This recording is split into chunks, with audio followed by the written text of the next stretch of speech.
Hello everyone, welcome to my channel. ഇന്ന് നമുക്ക് നല്ലൊരു ഹെൽത്തി ബ്രേക്ക്ഫാസ്റ്റ് ഉണ്ടാക്കിയാലോ? ചെറുപയർ പുഴുങ്ങിയത്. അതിനു വേണ്ടി എന്ത് ചെയ്യണം അറിയോ? തലേന്ന് രാത്രി തന്നെ കുറച്ച് ചെറുപയർ വെള്ളത്തിൽ നനച്ച് വെക്കുക. അതിനുശേഷം രാവിലെ എണീച്ച് നല്ല വൃത്തിയായി കഴുകി വേറൊരു പാത്രത്തിലേക്ക് മാറ്റി അതിലത്തേക്ക് കുറച്ച് ഉപ്പും ഇത് വേകാൻ പാകത്തിനുള്ളത്ര വെള്ളം ഒഴിച്ച് സ്റ്റൗ കത്തിച്ച് വേകാൻ വെക്കുക. ഇടയ്ക്കിടയ്ക്ക് വെന്തോന്ന് നോക്കിക്കൊണ്ടിരിക്കണേ. വെന്ത് ഓവറായി അളിഞ്ഞു പോകാനും പാടില്ല. കണ്ടോ, ഈ പാകത്തിന് വേകാൻ പാടുള്ളൂ. ഈ ചെറുപയർ ഒരു അരിപ്പ പാത്രത്തിലേക്ക് ഒഴിച്ച് ആ വെള്ളമൊക്കെ അരിച്ചെടുക്കുക. ഓക്കെ. അതിനുശേഷം ഒരു ചീഞ്ചട്ടി അടുപ്പത്ത് വെക്കുക, എണ്ണ ഒഴിക്കുക. എണ്ണ ചൂടായതിന് ശേഷം കുറച്ച് കടുക് ഇടുക.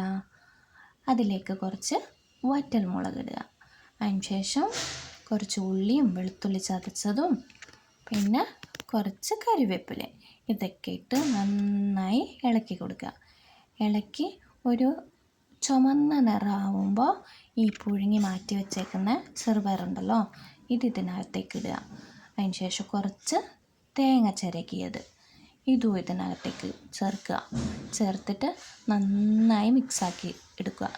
എല്ലാം ഈ വറുത്ത കൂട്ടും തേങ്ങയും ചെറുപയറും എല്ലാം ഒരേപോലെ എല്ലായിടത്തേക്കും ഒരേപോലെ എത്തിച്ചേരണം. അതേ രീതിയിൽ പൊത്തി വെച്ച് ഒന്ന് ചൂടായി വരുമ്പോഴത്തേന് സ്റ്റൗ ഓഫ് ചെയ്ത് സെർവ് ചെയ്യാം.